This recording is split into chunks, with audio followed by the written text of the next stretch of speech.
make sure, Kathleen.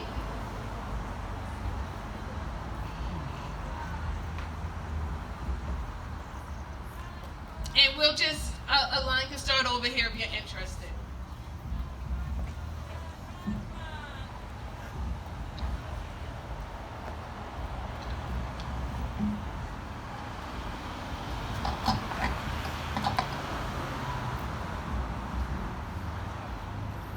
My name is Kathleen Crogan-Camara. I'm a candidate for state senate. My heart breaks for the 19 children and 2 adults that died in the massacre in Uvalde, Texas. The continued massacre at public schools is extraordinarily disturbing. These attacks on our humanity have occurred in many different settings and have occurred for a very long time. As a state senate candidate and as a nurse, I want to see more connection made between gun violence and mental health. Bringing guns to a school to shoot children is a manifestation of mental illness. Also, by not addressing mental health crisis in a timely manner, many individuals commit suicide with a handgun. This is heartbreaking. I'm frustrated that the discussion in the news and in society isn't being talked about in a connected way. Research shows that PTSD and suicides increase after mass shootings. Massachusetts has some good common sense gun laws, but they could be even tighter. We need to ensure that all schools have adequate security and mental health services on site. Why are we still not talking about the serious lack of mental health services?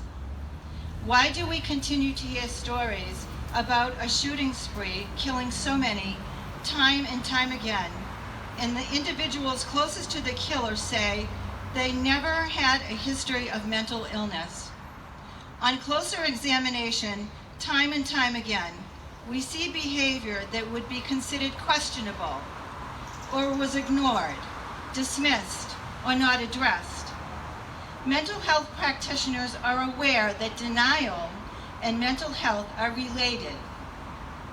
Things like stigma, feed denial, going off psych meds are often issues that family members are faced with, along with stigma. We need strong leaders to address appropriate change. As a nurse, I feel we need to stop putting Band-Aids on problems and look at the core of what's going on. One important key is providing a limited scope of mental health records during the process of background checks for gun purchases, while understanding the sensitivities of healthcare privacy. Something's got to give so lives can be saved. I'm looking to raise red flags during background check process. However, this has to be set up so that mental health is not criminalized. A compromise between stronger background checks and healthcare privacy. We need to improve the system of sharing mental health care information so law enforcement can work together for our safety and for the children's safety.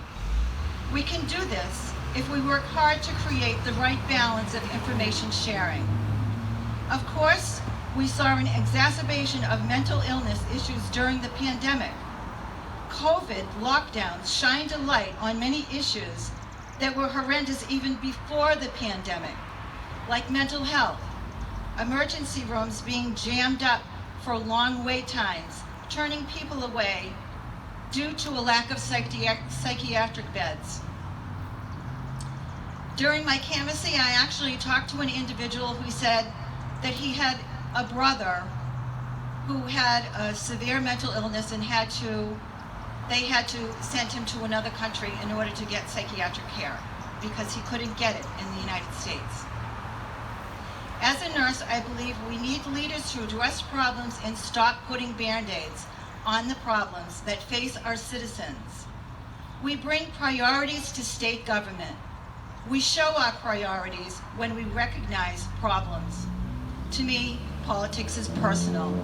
Thank you very much. much.